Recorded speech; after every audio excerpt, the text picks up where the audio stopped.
Pang-apat na palit na daw pala ito ng kitchen cabinet ni client. Yung akala mo buo pa, yun pala grabe na ang pagkukulang.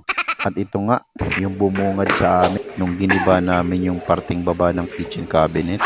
Halos wala na pakinabangan na kahoy dahil dito sa mga anay. Sobrang lulusog nila. Ganito yung kadalasan nagiging problema pag plywood ang ginamit, lalo na pag sa ilalim ng kitchen cabinet. Kaya to the rescue na naman ang ating PVC board.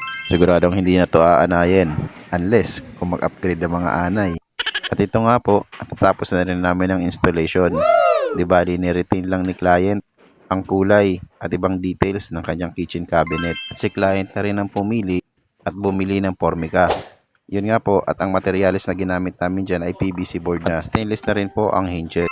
Naglagay rin po kami ng mga pull-out basket para sa baso at plato. At drawers para sa cutlery. At nag-DIY na lang din po kami dyan ng pull-out pantry para sa mga condiments. So yun lang po. Maraming salamat.